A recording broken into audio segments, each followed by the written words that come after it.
चलो शुरू करते हैं सैम्पलिंग। तो पहले तो कल कल वाली समरी लिख लेते हैं। जो कल पूरा डिस्कशन हो गया था ना, तो उनकी समरी लिख लेते हैं, वेरी इंपॉर्टेंट समरी। तब तक बाकी लोग भी ज्वाइन कर लेंगे, तब तक मैं समरी लिख देता हूँ। तो हम लोग डिस्कस कर रहे थे लो पास सैम्पलिंग। लो पास सैम्पलिंग, ओके। तो उसमें कुछ बड़े इंपॉर्टेंट कंक्लूजन्स आए थे अपने, दैट अगर हम लोग केस वन कंसिडर करें, केस वन में हम लोग मान के चल रहे थे कि जो सैम्पलिंग रेट था, it is greater than 2 times F max. So let x of t is low pass signal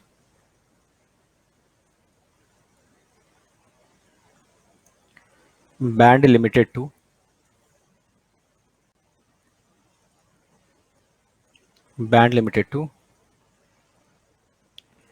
f max hertz। इसका मतलब क्या हुआ? इसका मतलब ये हो गया कि अगर आप x of t का फूरियर ट्रांसफॉर्म निकालोगे,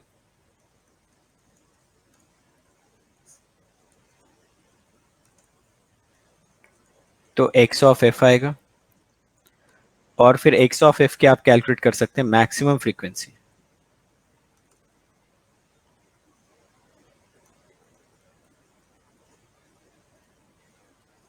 इसी को बोलते हैं बैंड लिमिटिंग, ओके। ये पॉइंट सबको क्लियर? हम लोगों ने बोला कि x of t कोई लो पास सिग्नल है which is band limited to F max hertz. तो उसका मतलब ये होता है कि x ऑफ टी जो भी सिग्नल, अगर आपने उसका ट्रांसफॉर्म निकाला, ट्रांसफॉर्म आपको मिलेगा x ऑफ f, और उसकी मैक्सिमम फ्रीक्वेंसी ऑब्वियसली फिर हो जाएगी एफ मैक्स, करेक्ट? ओके। तो ये क्वेश्चन में केस वन में हम लोगों ने बोला कि अगर आपका sampling rate is greater than 2 times of maximum frequency present in the time domain signal. First slide है, this is the first slide. तो जो मैं स्टेटमेंट बोल रहा हूँ ना, स्टेटमेंट भी ध्यान से सुनते जाना। That sampling rate is greater 2 times the maximum frequency present in the low pass signal. तो जब भी ऐसा केस होता है तो इसको हम लोग बोलते हैं ओवर सैम्पलिंग।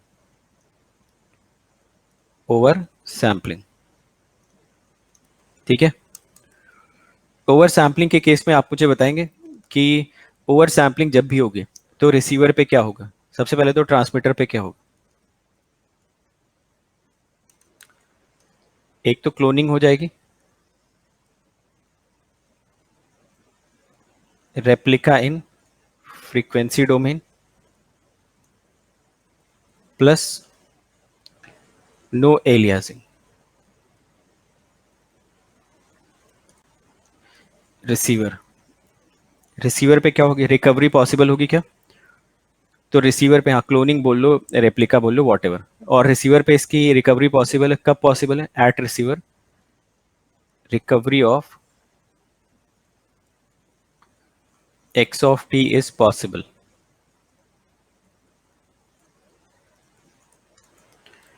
और इसके लिए क्या क्या चाहिए? लो पास फिल्टर चाहिए, आइडियल या प्रैक्टिकल कुछ भी मिल जाए।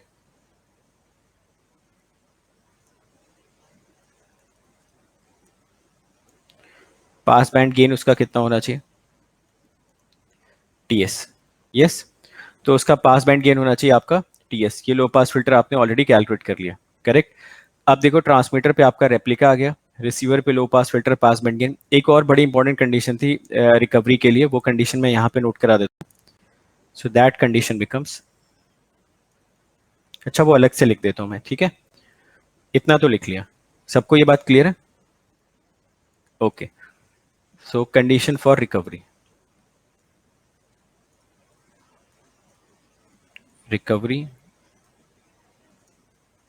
Eight receiver. तो रिसीवर पे रिकवरी के लिए दो कंडीशन होती थी आपकी। Let low pass filter cut off frequency is F C, ठीक है। तो दो कंडीशन होनी चाहिए, एक तो एफ सी आपका आना चाहिए एफ एम से ज्यादा, F S minus F M से कम, और इसका इंटरसेक्शन आपका मिलना चाहिए F S greater than 2 F max. ठीक है, तो ये जनरल आपकी कंडीशन है रिकवरी के लिए फर्स्ट केस में। सारे पॉइंट समझ आ गए। केस वन का नाम सबको समझ आना चाहिए, ओवर सैम्पलिंग। ट्रांसमीटर पे मैंने बताया अगर ओवर सैम्पलिंग होगी तो रेप्लिकास जनरेट हो जाएंगे विदाउट एलियासिंग, ओमेगा एस पे शिफ्टिंग हो जाएगी। Recovery of x T is possible, low pass filter लेके आओ, आइडियल या प्रैक्टिकल, पास बैंड गेन। और रिकवरी के लिए कंडीशन क्या होनी चाहिए कि आपके लो पास फिल्टर की कट ऑफ फ्रीक्वेंसी में रिलेशन होना चाहिए, सैम्पलिंग रेट और मैक्सिमम फ्रीक्वेंसी में रिलेशन होना चाहिए। तो पहली चीज बताना, क्या ओवर सैम्पलिंग डिजायरेबल है या नहीं। तो आप बोलोगे सर ओवर तो किसी भी चीज का डिजायरेबल नहीं होता है, हर चीज़ की अधिकता हानिकारक होती है, तो जाहिर सी बात है ओवर सैम्पलिंग भी हानिकारक होगी। ऐसा है क्या, ये लॉजिक लगाओगे। तो ये लॉजिक मत लगाना जो अपने घर पे लगाते हो। यहाँ पे ओवर सैम्पलिंग डिजायर्ड है, ओवर सैम्पलिंग डिजायर्ड है क्योंकि इस केस में आपके एलियासिंग नहीं हो रही है और एलियासिंग के साथ साथ आपकी रिकवरी भी पॉसिबल हो रही है। ठीक है, तो जो घर पे आप अपने लॉजिक लगाते हैं और जो सलाह देते हो वो अपने छोटे भाई बहनों को सलाह देते हो ना कि 5,000 वाला ही मोबाइल ले ले, 10,000 वाला मत ले क्योंकि अधिकता हर चीज़ की हानिकारक है। तो यहाँ पे वो लॉजिक हम लोग नहीं लगाएंगे, यहाँ पे अधिकता हमें चाहिए, जितनी ज़्यादा अधिकता मिले उतना अच्छा अपने लिए। Okay, second case two. Case two में देखते हैं F S equal to F max, F S equal to 2 times F max. तो क्या इसको हम लोग अगर नाम देना चाहें तो इसको बोलते हैं critical sampling. So this thing is called as critical sampling.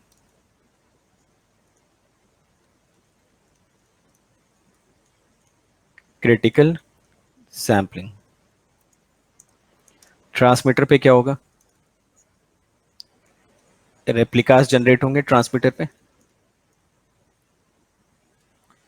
Cloning तो हर बार होगी, रेप्लिका जनरेशन, नो एलियासिंग। इस केस में भी एलियासिंग नहीं होगी। रिसीवर पे, रिसीवर पे आपका recovery of x T is possible,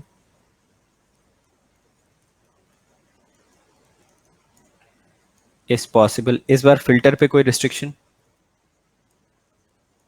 इस बार चाहिए ideal low pass filter strictly. ठीक है, कंडीशन फॉर रिकवरी। तो देखना किसके साथ किसका किसका इंटरसेक्शन चलता है। यहां पे आपको F S equal to 2 F max अगर आपने ले लिया तो इंटरसेक्शन में फिर आपको F C is equal to exactly कितना चाहिए, एफ मैक्स। करेक्ट, ये पॉइंट भी सबका क्लियर हो गया। थर्ड केस, थर्ड केस होता है आपका अंडर सैम्पलिंग। तो 2 F max it is called as under sampling. Under sampling का मतलब ट्रांसमीटर। क्या पहला बताओगे, रेप्लिका जनरेशन तो होगा,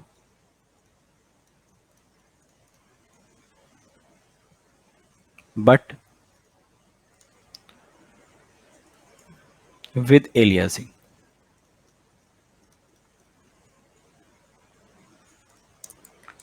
रिसीवर पे x of T can't be recovered. तो ये बड़ा इंपॉर्टेंट समरी। ये तीन चीजें ऑलमोस्ट हम लोगों ने कवर कर ली थी। युवराज सिंह, क्या हेल्प चाहिए यार आपको, join plus started signal system. So you can message, you can message Rahul Kushwaha on Facebook. Okay, Rahul Kushwaha को फेसबुक पे मैसेज कर लेना, he will guide you. Fine. So I think these three cases are important and everyone is comfortable with all these three cases. ठीक है, आगे चलें। चलो आगे चलते हैं। आगे चल के हम लोग लिखते हैं सैम्पलिंग थ्योरम। Sampling theorem. तो मुझे बताओ व्हाट इज सैम्पलिंग थ्योरम। अगर मैं आपसे पूछूं कि सैम्पलिंग थ्योरम क्या होती है तो आपका जवाब क्या आना चाहिए।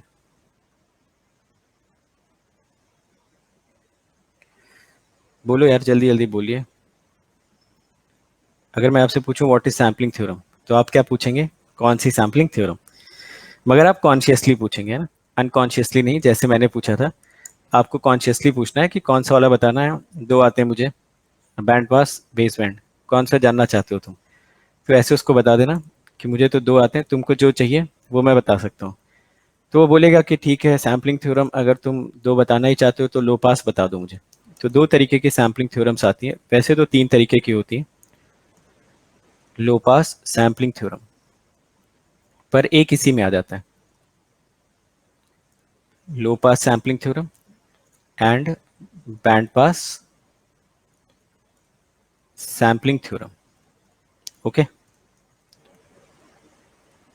एक और होता है सैम्पलिंग ऑफ साइनोसॉइडल सिग्नल्स, वो इन दोनों में से किसी कैटेगरी में नहीं आता है। एक लो पास अलग, बैंड पास अलग, पर जो सैम्पलिंग ऑफ साइनोसॉइडल सिग्नल्स होता है वो एग्जैक्टली लो पास सैम्पलिंग थ्योरम जैसा ही बिहेव करता है। तो इसको अभी थोड़ी देर में देखते हैं।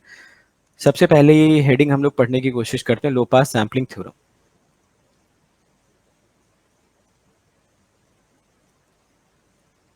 तो आपके हिसाब से सैम्पलिंग थ्योरम क्या होनी चाहिए? तो हमने पहले ही बोला था यार, ये सैम्पलिंग करने में कोई बड़ी बात तो है नहीं, वो तो हम कभी भी कर दें। बड़ी बात तो तब है जब कोई किसी चीज को बिगाड़ने के बाद उसको बना पाए। तो बिगाड़ना तो बहुत आसान है, बना अगर सकते हैं तो कन्वर्ट हो जाएगी थ्योरम में। तो सेम चीज ये बोल रहा है कि if any signal band limited to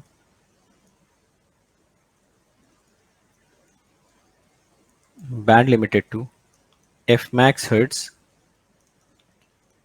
is sampled, then it can be recovered from its samples if and only if। बोलो क्या कंडीशन लगा दें? बोल रहा है if any low pass signal band limited to f max hertz is sampled, then it can be recovered from its samples if and only if। तो दो restriction चाहिए, दो रिस्ट्रिक्शन चाहिए। ट्रांसमीटर पे क्या रिस्ट्रिक्शन चाहिए आपको? ज्यादा हो जाए या बराबर। और रिसीवर पे आपको क्या चाहिए? Proper LPF. है ना, सिर्फ इतनी कंडीशन लिखोगे आंसर गलत हो जाएगा। ये करके क्या कर लोगे अगर लो पास फिल्टर ही काम का नहीं रहा तो कर लोगे क्या रिकवर? मैं कहता हूँ चलो एफ एस तुम ले लो 1000 टाइम्स ऑफ एफ मैक्स। ऐसा करो, तुम एफ एस ले लो 1000 टाइम्स ऑफ एफ मैक्स, तो कर दोगे, गारंटी ले लोगे कि रिकवर हो जाएगा। है ना, ये तो बस रेप्लिकास में एलियासिंग को जीरो कर रहा है। ये तो एलियासिंग को जीरो कर रहा है ना, इसका मतलब ये थोड़ी F S greater than 2 F max से तुम्हारी रिकवरी पॉसिबल हो जाएगी। ये बिल्कुल गलत स्टेटमेंट है कि सिर्फ इतने से रिकवरी पॉसिबल होगी, गलत बात है। ये सिर्फ और सिर्फ इंश्योर करेगा नो एलियासिंग। और प्रॉपर एलपीएफ क्या इंश्योर करेगा? ये रिकवरी इंश्योर करता है असल में। तो दोनों का ही इंटरसेक्शन हमें चाहिए होता है रिकवरी इंश्योर कराने के लिए। एफ एस ग्रेटर देन और equal to 2 F max and proper LPF का जब आप इंटरसेक्शन लेते हैं then only you get the proper recovery. ठीक है। तो अगर वो तुमसे पूछे कि चलो ठीक है लो पास बता दो, तो लो पास में भी उसको दोनों चीजें बताना, दोनों चीजें बता देना उसको कि कहाँ पे एलियासिंग हो जाएगी, कहाँ पे प्रॉपर लो पास फिल्टर हो जाएगा। ठीक, समझ आ गया सबको ये? क्या क्या डेफिनेशन क्या है इसकी लो पास सैम्पलिंग थ्योरम की? बाकी बैंड पास पढ़ेंगे जब बैंड पास की नौबत आएगी। ठीक है, अब एक नया नया टर्म इंट्रोड्यूस करते हैं, नाइक्विस्ट इंटरवल। अच्छा, आज जाना, आज एक एक्सपेरिमेंट करके देखना और मुझे बताना कि मैं किस हद तक सही हूँ। आज जाना और कुछ ऐसे 10-12 रैंडम साइंटिस्ट लेना। हर्ट्स, टेस्ला का तो खैर चेहरा देख ही चुके हो, एक्सेप्ट टेस्ला, जिनका नाम, जिनका कभी आपने नाम नहीं देखा, नाइक्विस्ट। ओके। और कोई भी ले लेना जो भी आपके मन में आ रहा होगा, या बोल्ट्समैन और फूरियर, लाप्लास, जितने भी है कुछ भी ले लेना है। गिब्स, हाँ Gibbs, very important Gibbs. Gibbs का मैं नाम बोलना चाहता था, तो तुम क्या करना, इन सारे साइंटिस्ट का कुछ 10-12 साइंटिस्ट का ऐसे लिस्ट बना लेना, और और इंडिया के जो एचआरडी मिनिस्टर हैं उनको भी इसमें शामिल कर सकते हो, mister Pokhriyal whatever he is. Yes, तो he is not no less than a scientist, तो इनको भी चाहो तो इंक्लूड करा लेना। तो मेरे कहने का मतलब ये था कि इनकी एक लिस्ट बनाना, इनको तो चेहरे से पहचानते होगे, और क्या करना, इनका चेहरा इमेजिन करने की कोशिश करना। इनकी एक लिस्ट बनाना, मतलब अपने दिमाग में एक एक इमेज बनाना कि नाइक्विस्ट कैसा दिखता होगा, और फिर नाइक्विस्ट को सर्च करना, देखना बिल्कुल ऑपोजिट इमेज आएगी आपके दिमाग में। जैसा आप सोच रहे होगे नाइक्विस्ट के बारे में, बिल्कुल ऑपोजिट उसकी इमेज आएगी, मतलब बिल्कुल ही ऑपोजिट जैसा आप गिब्स के बारे में सोचोगे। और उसको सर्च करके देखना कि गिब्स कैसा दिखता होगा असलियत में, या फिर हर्ट्स के बारे में, तो देखना उसकी इमेज बिल्कुल ऑपोजिट आएगी। तो ये एक्सपेरिमेंट करके देखना और बताना मैं किस हद तक सही हूँ। एचआरडी मिनिस्टर को मत कर लेना, उसका इमेजिन भी करोगे फोटो भी देखोगे तो सेम ही दिखेगा वो, तो उनकी बात नहीं चल रही है। वैसे जो जनरल साइंटिस्ट हैं, जो अच्छे साइंटिस्ट हैं, तो Nyquist interval and Nyquist frequency, इन दोनों का एक एक करके डिस्कशन स्टार्ट करते हैं। तो देखो दो टर्म्स बड़े इंपॉर्टेंट होते हैं यार क्वेश्चंस में, Nyquist interval and Nyquist rate और Nyquist frequency. Nyquist rate and Nyquist frequency. Okay, तो आपने बोला कि जब भी हमको अपने सिग्नल को सैंपल करना है, उसको रिकवर करना है लाइक दैट, तो ये आनी चाहिए कंडीशन। तो आप बता सकते हैं what should be the minimum sampling rate for recovery. Minimum sampling rate for recovery. तो जो ये मिनिमम सैम्पलिंग रेट आता है, इसी को बोलते हैं नाइक्विस्ट रेट। यूनिट ऑब्वियसली इसकी हर्ट्स हो जाती है, कभी कभी सैंपल्स पर सेकंड में भी लिखा होता है, दोनों सेम, हर्ट्स और सैंपल्स पर सेकंड। और अगर आपने ये मिनिमम सैम्पलिंग रेट निकाला, तो देखो इसको आप चाहते तो 1/TS पे लिख सकते थे, 1/TS हो जाता ग्रेटर देन और इक्वल टू 2F मैक्स। तो जो FS है ये हो जाएगा लेस देन और इक्वल टू 1/2F मैक्स। क्या लिख रहा हूँ ये मैं, ये देखो TS यहाँ से हो जाएगा लेस देन और इक्वल टू 1/2F मैक्स। अब ठीक है ना, तो आप इसको क्या बोल सकते थे, अगर मैं इसकी मैक्सिमम वैल्यू कैलकुलेट करता तो मुझे मिलता 1/2F मैक्स, और इसी को हम लोग क्या बोल देते हैं, नाइक्विस्ट इंटरवल। तो आप नाइक्विस्ट रेट याद रखना, इंटरवल निकालने के लिए जस्ट उसको ऑपोजिट कर लेना। तो दोनों से देख भी सकते हो, नाइक्विस्ट रेट और नाइक्विस्ट इंटरवल में जो रिलेशन आ रहा है, it is coming out to be 1/F Nyquist. ठीक है।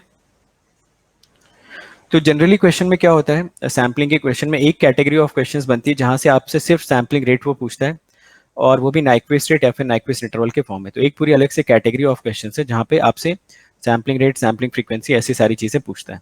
ओके, चलिए क्वेश्चंस।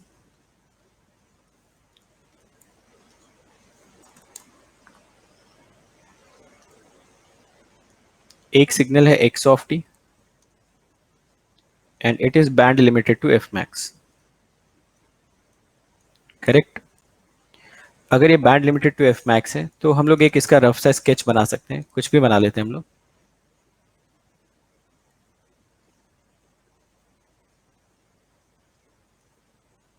हर बार ट्रायंगल बनाना जरूरी नहीं।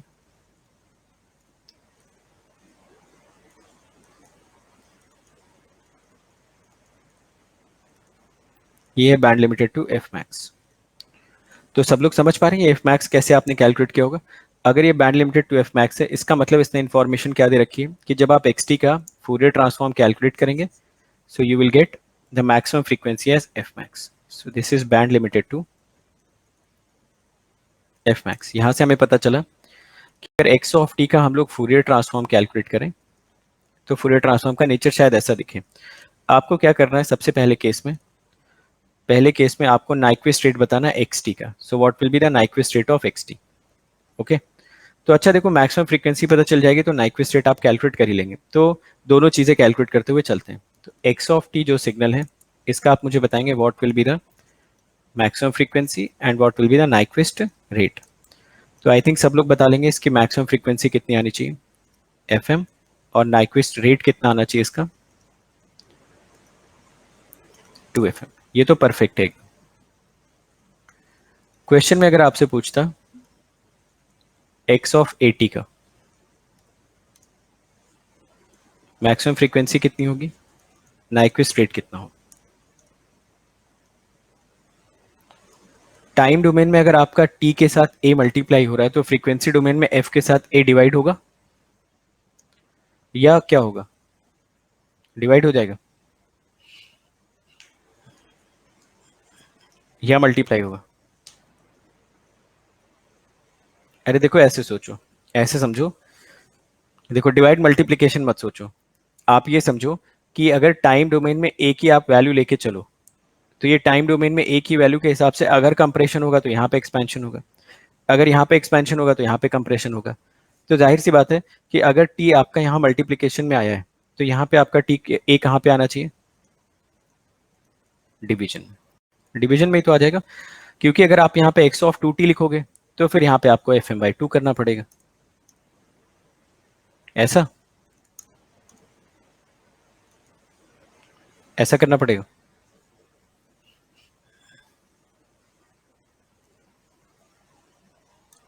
चलो देखो, ये है साइन टी, ये हो गया साइन टी का फूरियर ट्रांसफॉर्म। ओमेगा नॉट की वैल्यू 1 है, 1 - 1। साइन 2t बताना, बोलो यही तो होगा। इसकी इसका हो जाएगा pi del omega minus omega naught plus pi del omega plus omega naught. Check करिए, इज इट करेक्ट और नॉट।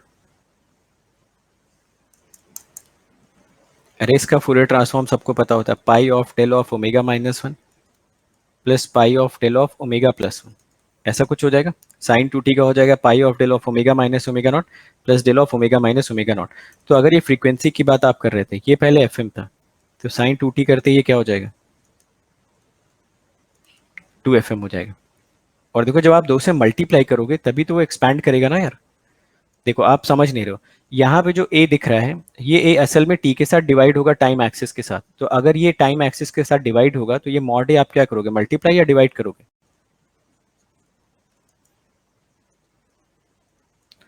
है ना, तो आपको ऐसा नहीं सोचना है, जैसा मैं बता रहा हूँ वैसा आप सोचिए। यहाँ पे आप क्या कर रहे हैं, आप एफ एम को मल्टीप्लाई कर रहे हो ना कि इस एक्सिस को।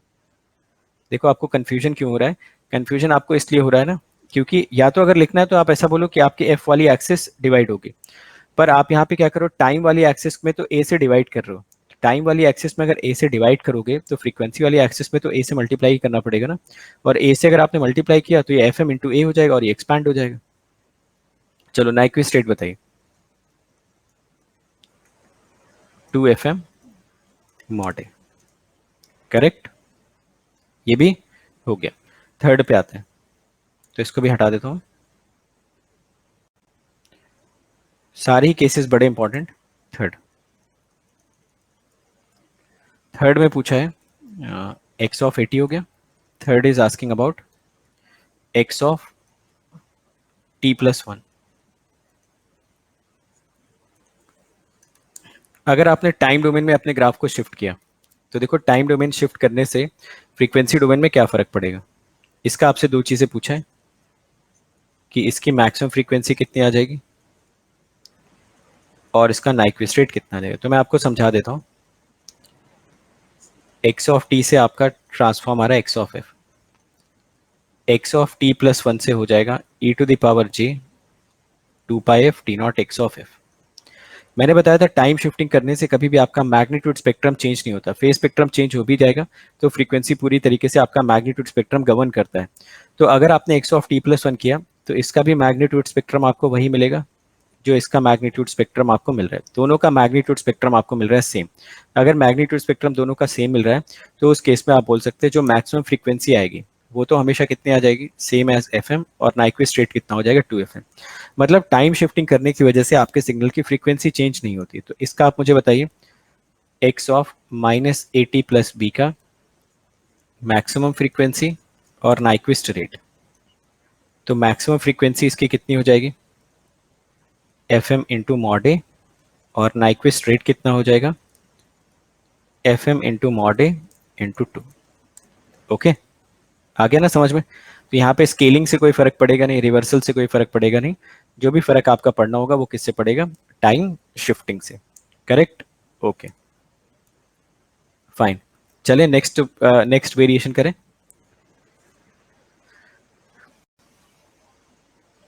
तो ये सारे याद रखना, सारे आपके क्वेश्चंस बनते हैं। अगला, अगले में मैं एक्स ऑफ टी को लेके चलता हूँ। नेक्स्ट फिफ्थ में लेके चलता हूँ D x T by D T. इसका भी आपको बताना है maximum frequency and Nyquist rate.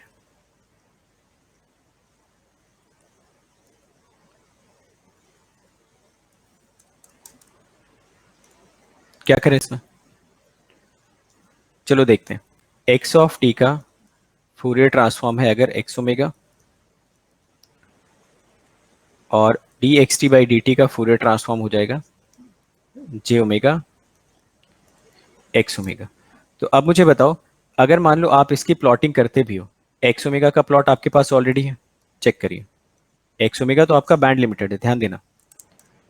Band limited का मतलब किसी पर्टिकुलर फ्रीक्वेंसी पे ही फिक्स है, इसके बाहर ये नहीं जाएगा।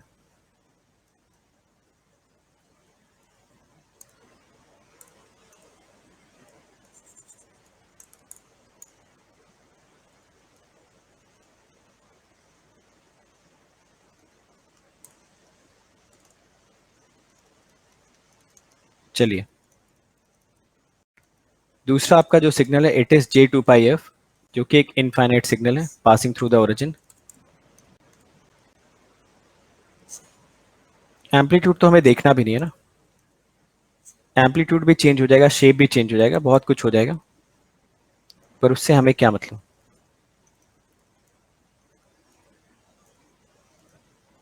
देखो, जब आप दोनों को मल्टीप्लाई भी कर दोगे तो मुझे कोई बताएगा ये मल्टीप्लाई करने से जो मैक्सिमम फ्रीक्वेंसी उस पर कोई फर्क पड़ेगा क्या।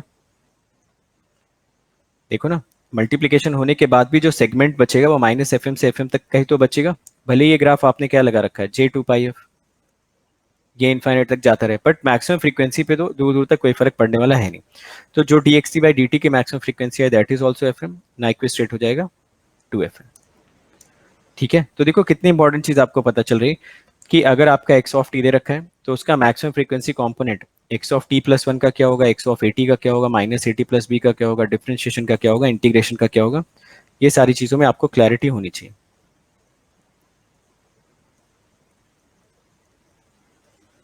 अगला दिया, इसका पूछ रहा है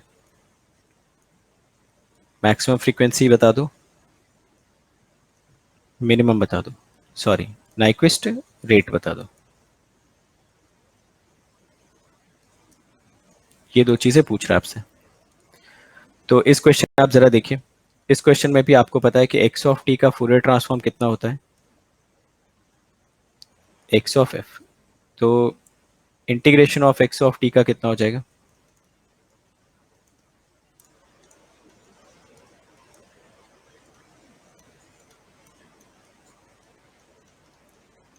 ये हो जाएगा x of F convolution with Fourier transform आप ले लेंगे यू का। तो यू का फूरियर ट्रांसफॉर्म कितना होगा, 1/j omega plus pi del omega. तो यहां से भी आप कैलकुलेट करोगे आपको मिलेगा X F upon J 2πf plus 1/2 X of 0 del F. यहां पे भी वही सेम लॉजिक रहेगा, एक्स ऑफ एफ का स्पेक्ट्रम मान लेते कुछ ऐसा,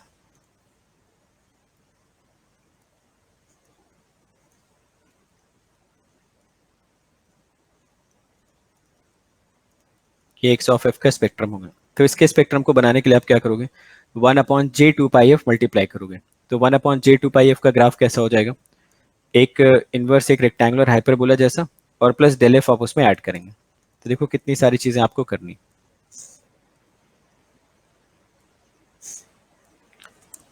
ये था आपका रैंडम ग्राफ, उसमें एक रेक्टेंगुलर हाइपरबोला आपको ऐड करना।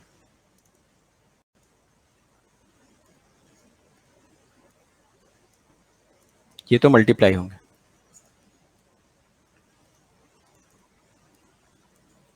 और साथ में मल्टीप्लिकेशन करने के बाद जो भी रिजल्ट आएगा उसमें ऐड आपको क्या करना है, एक इम्पल्स ऐड करनी है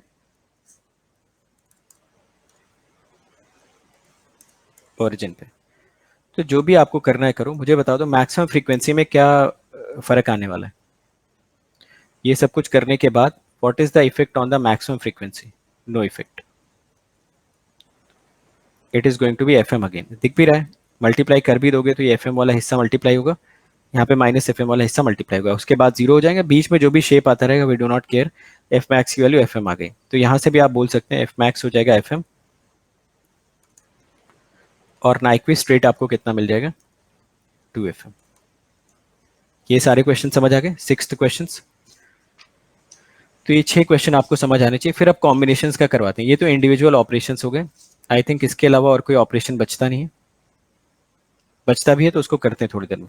तो एटलीस्ट ये इंडिविजुअल ऑपरेशन आपको समझ आने चाहिए। क्या क्या कर लिया देख लो, x t, normal, time scaling, time reversal दोनों इसी में कवर हो गए क्योंकि मॉड लगा दिया। फिर टाइम शिफ्टिंग, फिर उसके बाद टाइम स्केलिंग, फिर उसके बाद डिफरेंशिएशन, फिर उसके बाद इंटीग्रेशन। तो ये सारे ऑपरेशंस में एक्सेप्ट टाइम स्केलिंग बाकी किसी में भी आपका मैक्सिमम फ्रीक्वेंसी चेंज नहीं हो रहा है। अब आते हैं नेक्स्ट कैटेगरी पे। सिक्स्थ कितने हो गए टोटल? सिक्स्थ, सेवेंथ पे आते हैं। अब आते हैं सेवेंथ पे। सेवेंथ वाला अगर आपको कैलकुलेट करना है तो इसमें मैं एक नया सिनेरियो देता हूं, X T into cos omega C T. इसका तो डायरेक्ट बता दो यार, एफ मैक्स इसका कितना हो जाएगा, F C plus F M, F max. And what about Nyquist rate? 2 times F M plus F C, क्योंकि पता है जैसे आप कॉस से मल्टीप्लाई करोगे मैक्सिमम फ्रीक्वेंसी आपको कितनी मिलने वाली है, F C plus F M. I think इसका ग्राफ भी सबको पता होना चाहिए। पूरा स्पेक्ट्रम आपका राइट शिफ्ट हो जाएगा, पूरा स्पेक्ट्रम लेफ्ट शिफ्ट हो जाएगा, and you will get the graph like that.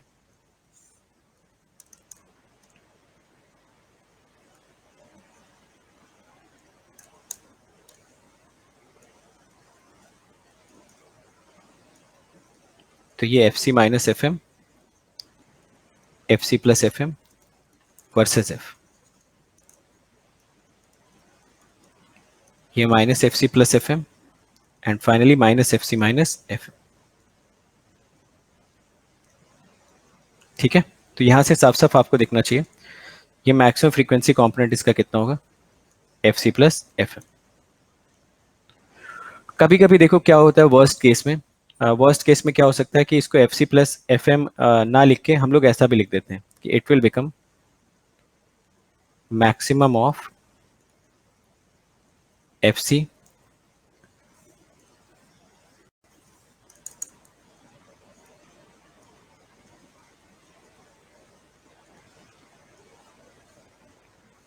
ऐसा क्यों लिखते हैं हम लोग?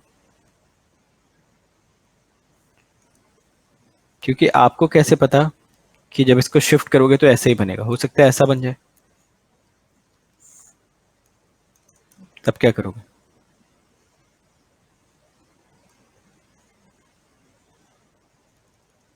मतलब ये जा ही ना पाए उधर।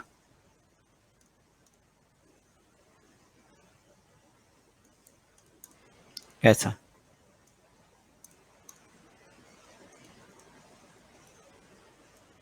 इस बार जो minus F C plus F M था इधर आ गया, एफ सी माइनस एफ एम इधर आ गया। ओके, और ये तो ठीक ही रहेगा। तो ये दोनों फ्रीक्वेंसीज पे ना जजमेंट ले पाना मुश्किल है। जजमेंट ले पाना मुश्किल है कि minus F C plus F m और एफ सी प्लस एफ एम में कौन सा ज़्यादा कौन सा कम हो सकता है, वो डायरेक्ट आप बोल नहीं सकते। तो मैं क्या बोल रहा हूँ कि जो भी एफ सी प्लस एफ एम उसका मैग्नीट्यूड ले लेना, minus F C plus F M, उसका मैग्नीट्यूड ले लेना, दोनों में से जो ज़्यादा होगा वही आपका एफ मैक्स हो जाएगा. So this is a better way to right.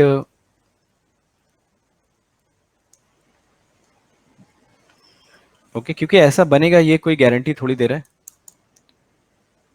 ये किसी ने गारंटी नहीं दी. तो अगर आपसे कोई नाइक्विस्ट रेट पूछता है तो नाइक्विस्ट रेट आप हमेशा उसको 2 टाइम्स एफ इंटू मैक्स बता सकते हैं. 2 टाइम्स एफ इंटू मैक्स आप बताएंगे तो उसमें ये पॉसिबिलिटी भी इंक्लूड हो सकती है. ठीक है, जनरली होती नहीं है, जनरली होती नहीं, फिर भी एक आउट ऑफ द बॉक्स जाके आपके दिमाग में ये पॉइंट आना चाहिए. एट्थ, एट्थ में क्या बोल रहे हैं? x1t प्लस x2t, इसका आपको बताना है. और क्वेश्चन में दे रखा है x1t is band limited to f1 and it is band limited to f2. तो बताना यहां से क्या होगा? इसका f max and Nyquist rate.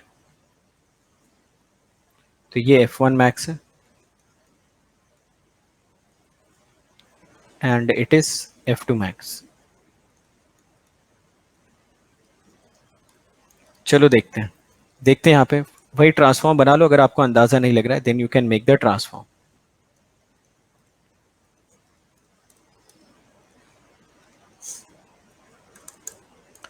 Transform हो जाएगा x1f प्लस x2f. ओके, अब आप क्या करोगे? x1f और x2f के ग्राफ को आपस में ऐड करोगे. तो आपको पता होना चाहिए x1f का स्पेक्ट्रम और x2f का स्पेक्ट्रम जो आपस में ऐड करोगे तो स्पेक्ट्रम जो भी आएगा, x1f का स्पेक्ट्रम और x2f का जो भी स्पेक्ट्रम आएगा उनको आपस में आपको ऐड करना है. ठीक है,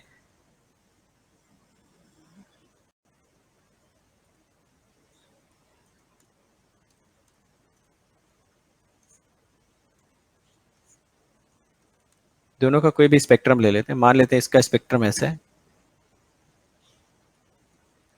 f1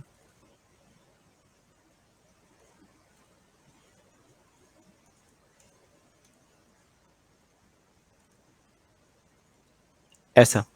तो देखो जब इनको आप ऐड करोगे, सपोज मैं मानता हूं f2 is greater then f1, late. तो यहां पे शुरुआत कहां से होगी? माइनस f2 से.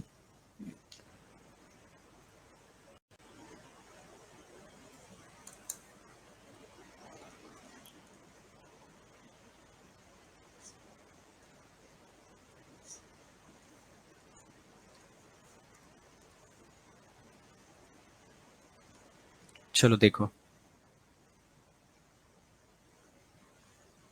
इसको ले लेते हैं माइनस f1, इसको ले लेते हैं माइनस f2. मान लेते हैं कि f2 is greater then f1. तो जब आप इन दोनों को ऐड करोगे तो ये देखो माइनस f2 से f1 के बीच में ही तो पूरा का पूरा एडिशन परफॉर्म होगा. उसमें से हो सकता है शेप आपका कुछ चेंज हो जाए, पर एडिशन तो इसके बीच में ही रहेगा. यहाँ पे कहीं बीच में माइनस f1 और प्लस f1 आ जाएगा, ये जीरो. इसका उल्टा भी हो सकता था. तो यहाँ पे जो एफ मैक्स आपको अल्टीमेटली मिलेगा, this will become maximum of f1 comma f2 and what will be the Nyquist rate? 2 times f max. ठीक है,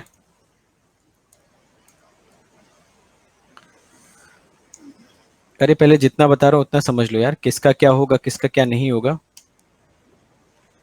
वो तो आने वाले समय में पता ही चलेगा.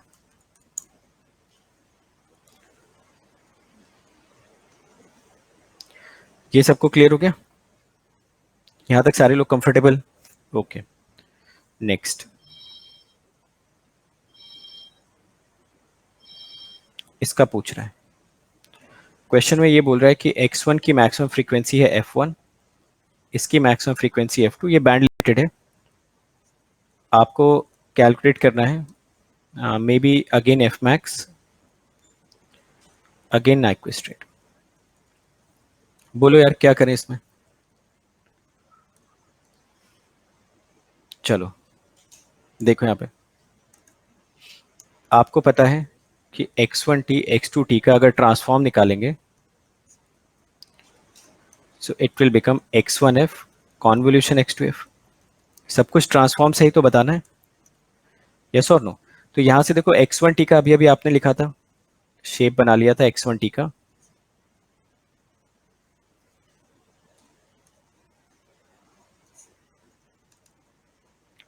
और x2t का भी शेप बना लिया था। अरे देखो कॉमन सेंस लगाओ ना यार, आप लोग कुछ F1 F2 बोल दे रहा है, कोई मिनिमम मैक्सिमम बोल रहा है, पहले कॉमन सेंस से सोचो ना क्या पॉसिबिलिटी हो सकती है। डोमेन वोमेन चेंज करना सब सिखा दिया मैंने, उसके बाद भी गलत आंसर बता रहा हूँ। अब बताओ, अगर ये दोनों कन्वॉल्व हुए तो एक चीज की तो गारंटी है, किस चीज की? शेप की। शेप की गारंटी लेगा कोई? नहीं लेगा ना। किस चीज की गारंटी लेगा? एंड पॉइंट्स की। तो आपको एक चीज की तो पक्की बात है कि एंड पॉइंट्स ऐड हो जाएंगे। वही तो हमें चाहिए। शेप इसका कैसा है, क्या है, क्या फर्क पड़ता है ना? यही तो चाहिए।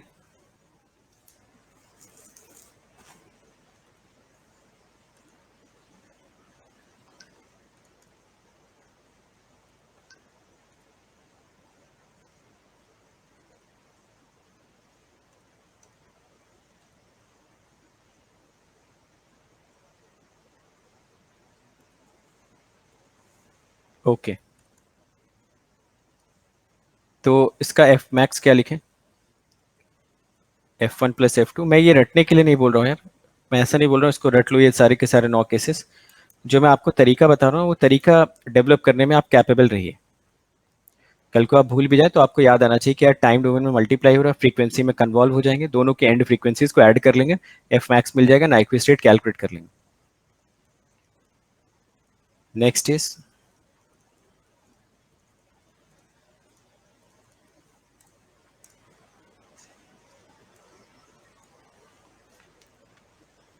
अब इसका डायरेक्ट बता दो। ये मिनिमम हो जाएगा। अब आपको कहानी समझ में आ रही होगी थोड़ी थोड़ी, कि यहाँ पे मिनिमम ले लेंगे F1, F2, तो नाइक्विस्ट रेट कितना हो जाएगा? 2f max. अच्छा, जो आपने यहाँ पे लिखा था ये प्लस के साथ माइनस भी आ जाता तो काम चलता। ओके, ये भी हो गया 11th।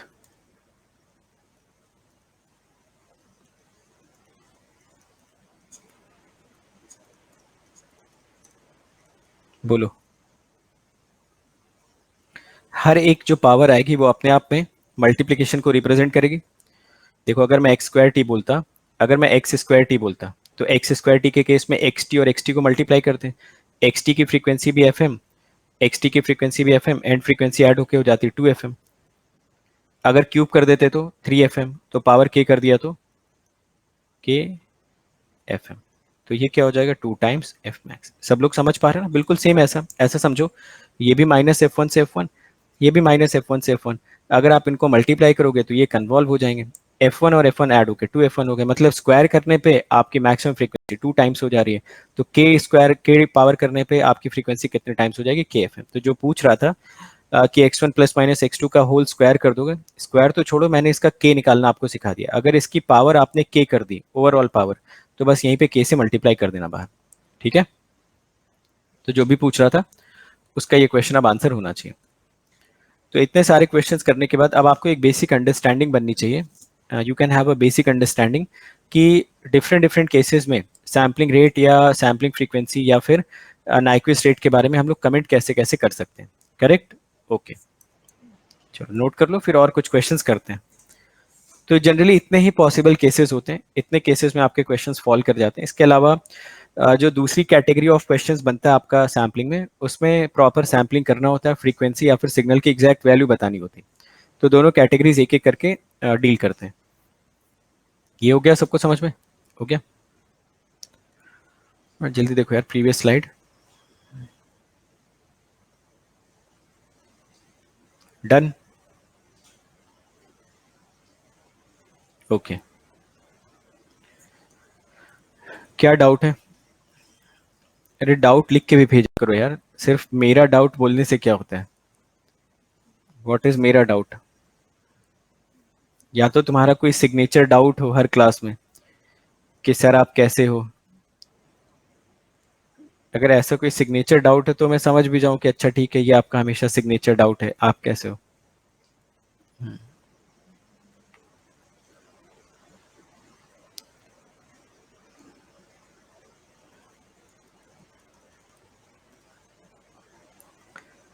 कहाँ चला गया डाउट यार आपका?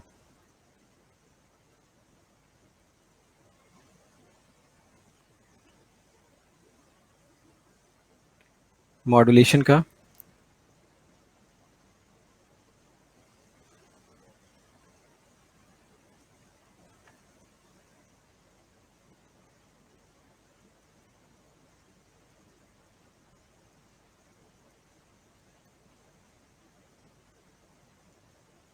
स्लाइडर आपके डाउट के पास आके ही कंट्रोल नहीं हो रहा है, बाकी तो सारी चीजें दिख रही हैं।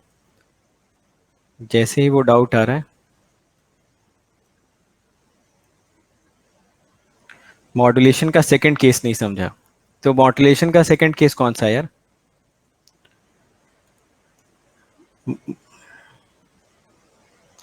How F C minus F M can be greater than F M, ये बताया तो मैंने ना। ये मैंने बता तो दिया यार, ये देखो ना। ऐसा भी हो सकता है ये एफ सी प्लस एम इधर आ जाए और ये वाला पॉइंट इधर आ जाए। ओके।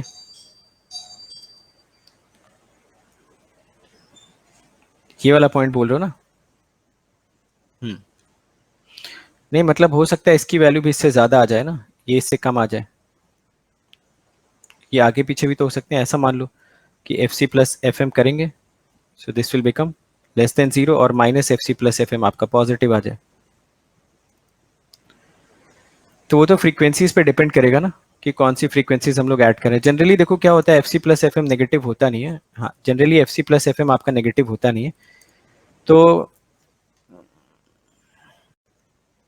मैं समझा देता हूँ कि मैं किस केस की बात कर रहा हूँ। देखो यहाँ पे, जैसे कि मान लो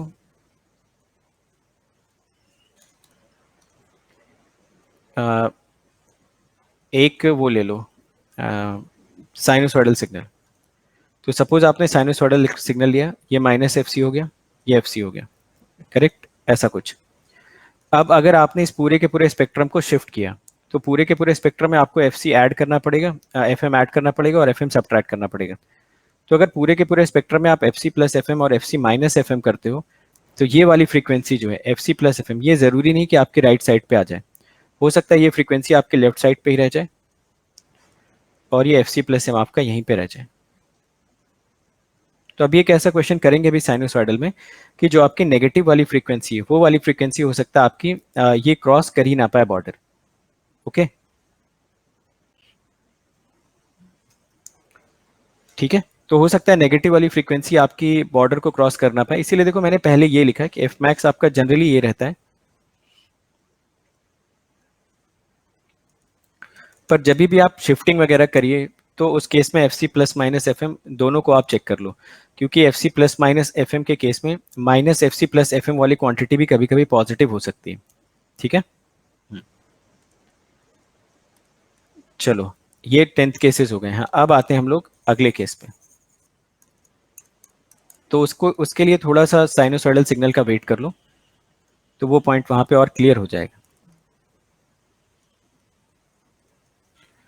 क्वेश्चन में अब हम लोग देखते हैं एक important category, sampling of sinc signals.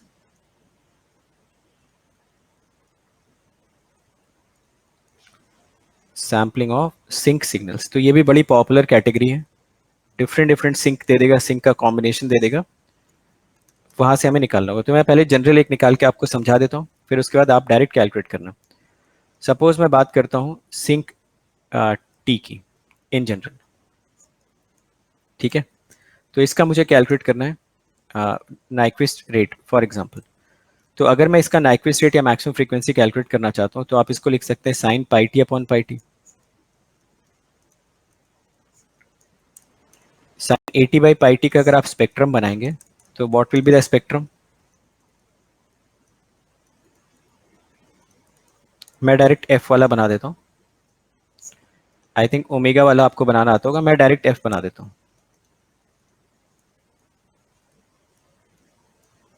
Okay, correct. तो आपको पता है रेक्टेंगुलर बनेगा साइन 80 बाई पाई टी में, माइनस पाई से पाई ओमेगा वर्सेस ओमेगा का ग्राफ बनेगा, फिर उसको आप बाद में माइनस हाफ से हाफ में कन्वर्ट कर लेना। Is it correct? ठीक है, कर सकते हैं इसको। ओके, तो अब यहां से बताना ये जो सिग्नल है इसकी मैक्सिमम फ्रीक्वेंसी कितनी मिल रही है? 1/2। तो इसका नाइक्विस्ट रेट कितना मिल जाएगा? 1। बताना क्या ये sinc T signal band limited है या नहीं?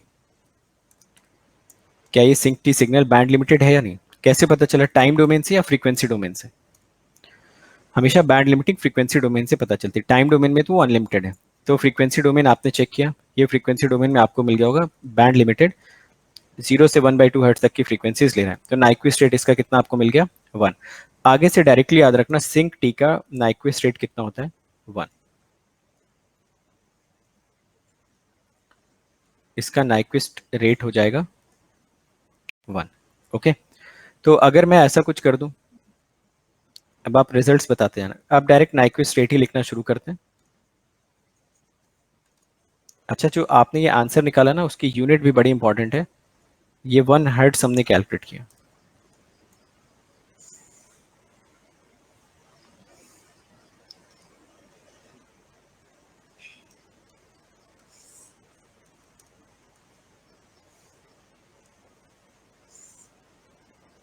यहाँ पे ले लो टाइम डोमेन सिग्नल, और मैं डायरेक्ट नाइक्विस्ट रेट लिख रहा हूँ यार, ध्यान रखना मैं अब मैक्सिमम फ्रीक्वेंसी नहीं लिख रहा हूँ। तो सबसे पहला सिग्नल मैंने लिया सिंक टी, तो बताइए इसका नाइक्विस्ट रेट कितना? 1 hertz. Next is sinc 80, what will be the Nyquist rate? It will become a what? A hertz. What will be the Nyquist rate of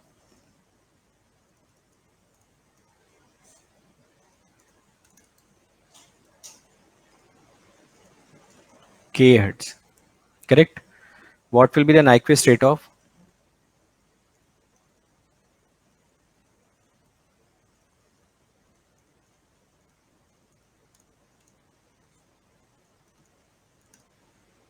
बोलो?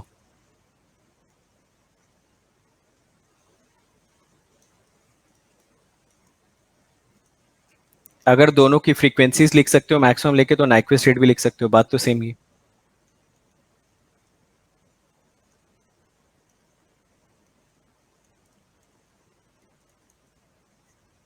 Nyquist rate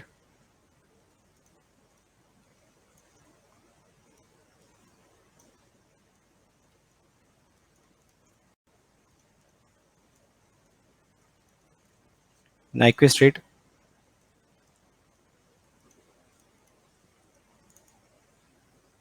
okay.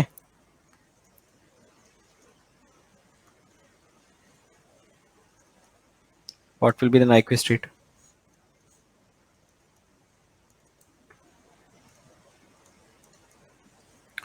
इंटीग्रेशन के लिए जगह ही नहीं बची, तो जगह बना लेते हैं।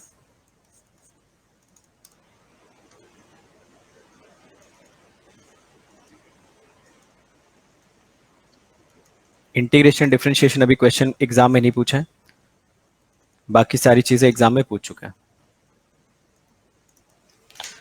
आ गया ना सबको समझ में? फाइन।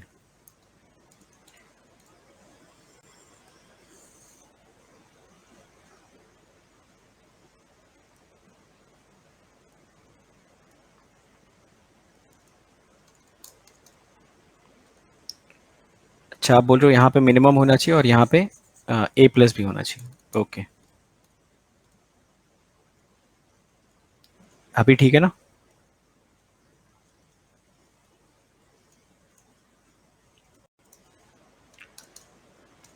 ठीक, चलें कुछ क्वेश्चंस करके देखें।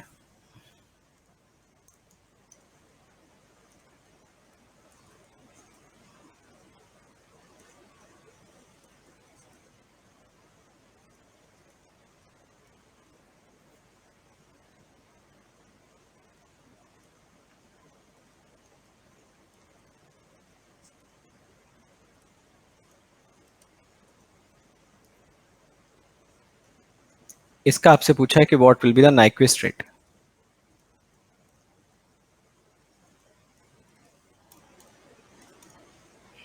तो देखो, जब भी ऐसा क्वेश्चन आए आपके पास, जब भी आपके पास ऐसा क्वेश्चन आए, आप हमेशा क्या करो, पहले इसको सिंक में कन्वर्ट करो।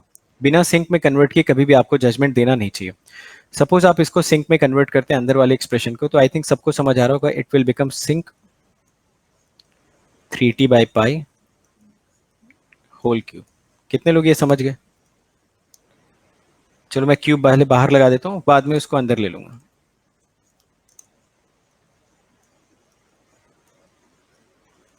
Everyone understood this point? तो आपने जब यहाँ पे साइन 3t, 3 को मैंने बाहर ले लिया, इट बिकेम साइन 3t/पाई होल क्यूब मैंने कर दिया। बाद में इसको एक्सपैंड करना होगा तो कर लेंगे। इसको भी अगर आप सिंक में कन्वर्ट करेंगे, so this will become 3π/2 sinc 3t। कम से कम ये सबको करना आना चाहिए, एटलीस्ट सिंक का कन्वर्जन आना चाहिए। It will become 27 sinc cube 3t/पाई। This will become 9π²/4 sinc square 3t। यहां तक सब लोग अग्री कर रहे हैं इस बात से? Everyone agrees with this point? Correct. अब बताना इसका नाइक्विस्ट रेट कितना है? What is the Nyquist rate of this thing? I think it is 27/पाई हर्ट्स। ध्यान देना, बोल सकते हैं ना, नाइक्विस्ट रेट तो डायरेक्ट निकालना आ गया, k/a। पर पहले सिंक पे लिखना पड़ेगा, तो अपने लिए चीजें आसान हो जाएंगी, बहुत सारी कैलकुलेशन बच जाएंगी। तो पहले सिंक के फॉर्म में लिखा। जब सिंक के फॉर्म में आपने लिखा, तो यहाँ से आ गया 27/पाई हर्ट्स। यहाँ से बताना नाइक्विस्ट रेट कितना आ रहा था इसका? 6 हर्ट्स आ रहा था, 6 हर्ट्स। अब अगर ये दोनों ऐड हो रहे हैं, तो नाइक्विस्ट रेट बताना इन दोनों में से किसका ले लोगे? जो दोनों में से ज्यादा होगा। बताओ 6 में से और इसमें से ज्यादा कौन सा है? जाहिर सी बात है 27/पाई। तो आंसर कितना आया? 27/पाई हर्ट्स। क्वेश्चन में देख लेना पूछा क्या है। कितने लोगों को ये क्वेश्चन समझ में आया?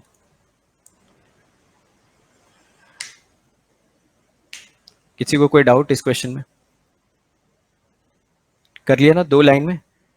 तो ये 2 लाइन में ही होना चाहिए। अगर सिंक में कन्वर्ट कर लोगे 2 लाइन में हो जाएगा, अदरवाइज काफी ज्यादा कुछ एक्सपैंड करना पड़ जाएगा, फ्रीक्वेंसी डोमेन में जाना पड़ेगा, मुश्किल भी हो जाएगी। कभी कभी कुछ ना कुछ फर्क आ भी जाएगा आंसर में।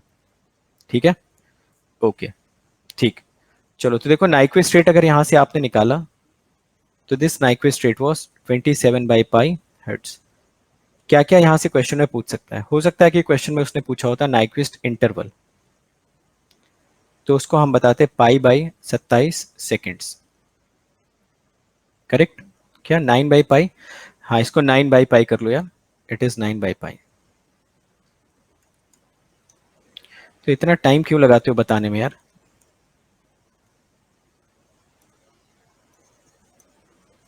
It will become 6 hertz. Okay. तो मैं क्वेश्चन में बोल रहा था कि अगर आपने नाइक्विस्ट रेट कैलकुलेट किया, तो नाइक्विस्ट रेट आपका 6 हर्ट्स पे आ सकता है। और अगर इसने नाइक्विस्ट इंटरवल पूछा होता, तो 1/6 पे आ जाता है सेकेंड्स। कभी कभी नाइक्विस्ट रेट आपका रेडियन पर सेकंड में ये दे देगा, तो रेडियन पर सेकंड में नाइक्विस्ट रेट कितना आ जाएगा? 12π रेडियन पर सेकंड। तो ये 3 तरीके के क्वेश्चंस बनते हैं जनरली इस पर्टिकुलर टॉपिक से। सबको समझ आ गया डायरेक्ट कैलकुलेशन कैसे करनी है एंड एवरीथिंग? तो 9/पाई निकाला, 9/पाई निकाला, प्लस था, तो डायरेक्ट हम लोगों ने कैलकुलेशन कर लिया। चलो एक और क्वेश्चन करते हैं। सो this will be the last question.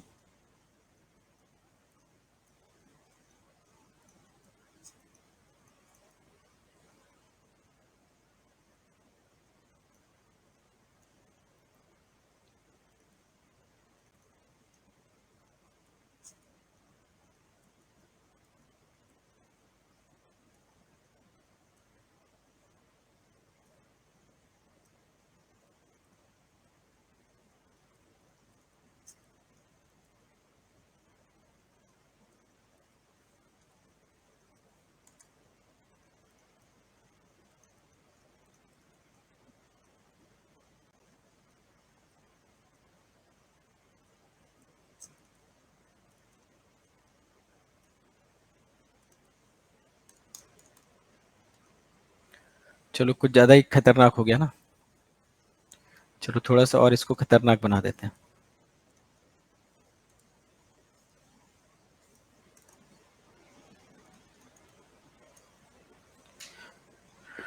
चलो बताओ यार आंसर इसमें क्या करें, सबका अलग अलग निकालते हैं, क्या करेंगे इसमें। देखो यहाँ से आपको दिख रहा होगा, अब आपको देखो क्या डायरेक्ट यहाँ से आपको दिख जाएगा कि अगर आप इसको सिंक में कन्वर्ट करेंगे, अगर आप इसको, क्या इसको होमवर्क दे दीजिए, अरे यहीं कर लो ना यार, कौन सा होमवर्क करोगे भी जाके, और अभी घर पे ही तो बैठे होगे यार, तो ये होमवर्क ही तो है। होमवर्क तो तब होता है ना जब स्कूल जाते हो, तभी तो घर में ही बैठे होगे, तो इसको होमवर्क की तरह ही ट्रीट करो। अब देखो यहाँ से सबसे पहली चीज आपको ये समझनी चाहिए, यहाँ पे भी क्यूब नीचे भी टी क्यूब आ रहा है, ओके। तो दोनों टी क्यूब अगर आ रहा है, और अगर यहाँ से आप कैलकुलेट करने की कोशिश करेंगे, तो कितने लोग ये चीज समझ पा रहे हैं कि 2t/पाई आएगा, और यहाँ से इसका जो नाइक्विस्ट रेट मिलेगा इट विल बिकम 6/पाई। इसका नाइक्विस्ट रेट सब लोग समझ पा रहे हैं, आई थिंक आप समझ पा रहे हैं। देखो ये चीज जरूर चेक करना यार, ये चीज जरूर चेक करना कि कम से कम ये पावर सेम होनी चाहिए, तभी तो आप इसको सिंक क्यूब में कन्वर्ट कर पाएंगे, तभी तो सिंक क्यूब में कन्वर्ट कर पाओगे। सिंक क्यूब में कन्वर्ट करने का मतलब क्या होता है कि आप साइन भूल जाओगे थोड़ी देर के लिए, और अंदर वाले को पाई से डिवाइड करोगे। ठीक है, इसको आप बताइए सिमिलर तरीके से सोच के। अब यहाँ पे आप स्क्वायर टी स्क्वायर ये दोनों आपको कॉमन दिख रहे हैं, तो मैंने क्या सोचा, जो भी कांस्टेंट वगैरह उसको तो जाने दो, इनका चेक करके देखते हैं। ये होगा साइन 5t/पाई, तो यहाँ से आपको मिल जाएगा 10/पाई। सबका नाइक्विस्ट रेट आप निकाल पा रहे हैं।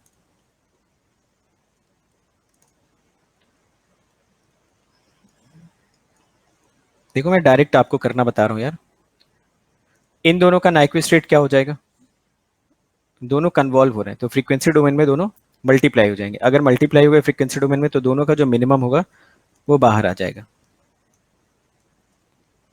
तो यहां से तो मिला ओवरऑल 6/पाई। इस पे पाते हैं, इस वाले पे आते हैं। यहां से देखो साइन 3πt/टी, इसको भी सिंक में कन्वर्ट करेंगे। अगर इसको सिंक में कन्वर्ट करोगे, तो आपका सिंक में कन्वर्ट करने के लिए साइन भूलोगे थोड़ी देर के लिए, अंदर वाले आर्ग्यूमेंट को आप पाई से डिवाइड करेंगे। अगर अंदर वाले आर्ग्यूमेंट को आपने पाई से डिवाइड किया, तो इसका नाइक्विस्ट रेट कितना हो जाएगा, 3 हर्ट्स। ये सब हर्ट्स में है यार, यूनिट लिखना मत भूलना, सब कुछ हर्ट्स में चल रहा है। यहां से बताना d/dt से तो कोई फर्क पड़ने वाला है नहीं, और यहाँ पे भी आपने इसको 3/पाई से डिवाइड करा, this will again come out to be 9/पाई। तो आपको क्या करना होता है ना, जितने भी साइन लिखे होते हैं सबको पाई से डिवाइड कर लिया करो। इसको भी पाई से डिवाइड कर लिया, इसको भी पाई से डिवाइड कर लिया, पाई से डिवाइड कर लिया, और बाद में 3 से मल्टीप्लाई कर लिया। अच्छा ये दोनों ऐड हो रहे थे, तो इन दोनों में से किसको आप बाहर लेके जाओगे, जो ज्यादा होगा। ज्यादा कौन सा है 9/पाई और 3 में, आई थिंक 9/पाई इज 3 ज्यादा है, यस 3 इज मोर करेक्ट। अब बताओ टोटल नाइक्विस्ट रेट कैसे लिखें, इनके बीच में कौन सा सिंबल लगा हुआ है, मल्टीप्लाई का, तो फ्रीक्वेंसी डोमेन में कन्वॉल्व, तो इसका मतलब ये दोनों क्या हो जाएंगे 6/पाई+3। कर लोगे ना आप ऐसे टाइप के क्वेश्चंस, तो सिंक वाले सारे क्वेश्चन आपसे हो जाएंगे। अब इसी क्वेश्चन में कभी नाइक्विस्ट इंटरवल पूछेगा, कभी ओमेगा फॉर्म में पूछ लेगा, तो वो आप आराम से कन्वर्ट कर सकते हैं। तो ये तो पूरा का पूरा एक कैटेगरी मैंने आज की क्लास में कवर कर दी, और काफ़ी सारे शॉर्टकट्स भी मैंने आपको सिखा दिए कि सिंक वाले कर लेना। अब कल थोड़ा और अच्छे लेवल के क्वेश्चंस करेंगे, कल हम लोग कैरियर ट्रेन भी चेंज करेंगे, अभी तक सब कुछ सिंपल सिंपल से चल रहा है। कल कैरियर ट्रेन, रेक्टेंगुलर, ट्रायंगुलर सब कुछ यूज करेंगे, और कल की क्लास में असल में जो सैम्पल सिग्नल आएगा उसको भी कैलकुलेट करने की कोशिश करेंगे। Shekhar Singh is asking something, ये कौन है यार शेखर, ये किसकी फोटो डाल दिया, दिस इज नाइक्विस्ट। देखो जरा मैच कर रहा है क्या आपकी इमेज के साथ,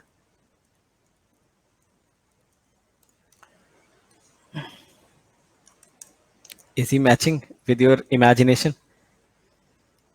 कभी मैच ही नहीं कर सकता यार, किसी का भी तुम नाम सर्च करके देखो, किसी का भी नाम सर्च करके देखो। सो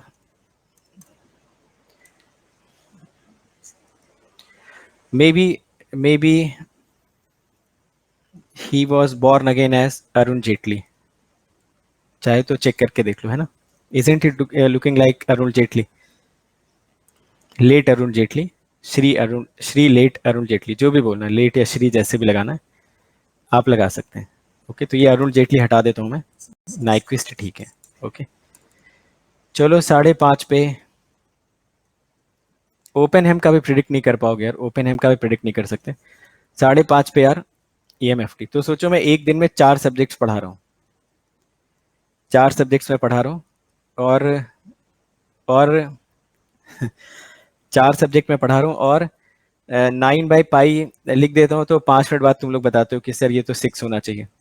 तो थोड़ा इन्वॉल्व रहो यार, यहीं पे रहो। कुछ लोग बोल रहे हैं सर होमवर्क दे दो, ऐसा लग रहा है कि आप होटल में बैठ के पढ़ रहे हो या फिर पता नहीं कहाँ पे हो। सब कुछ होमवर्क है यार जो चल रहा है इस time, everything is homework. Okay, चलो मिलते हैं कल। Thank you.